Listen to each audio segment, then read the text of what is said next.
I think we're at a very interesting place now in the way I teach mindfulness. I say to people, my wonderful teacher Lois Bree used to say a beautiful thing, and I think it was Lord Pentland that told her this simple sentence. She said, Peter, Lois was 85 at the time, and she told me, there's 1 million religions in the world.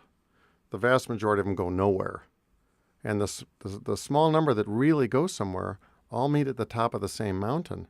So I talk to my patients like that. I don't mind talking to my patients about Buddhism if they're Buddhist, or esoteric Christian thought if they're Christian, or Sufi thought if they're Islamic, or Kabbalah thought if they're Jewish.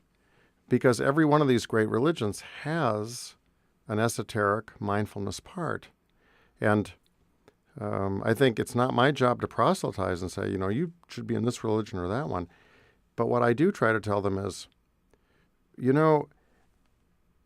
there is another self right inside myself. So whatever I know of myself, right?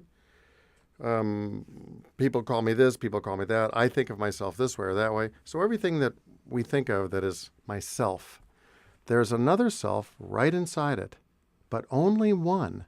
There's exactly one self inside of ourself.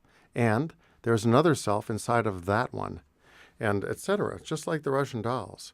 So the only way that I'm going to get to any of those deeper selves, I have to go one at a time. So if I'm a thought-addicted person, the next self in is going to be where I live in quiet mind, where thinking becomes voluntary. It's not necessarily only Masonic. I mean, I'm not going to go picking up what you've just said, which is the self within the self within the self, and the thinking, which is so wonderful to. You're giving the student or the patient or the child an idea. It's not just a direction of therapy or anything like that. It's an idea about themselves. The idea that there's a self inside, a bigger self, a more deep, a more real identity.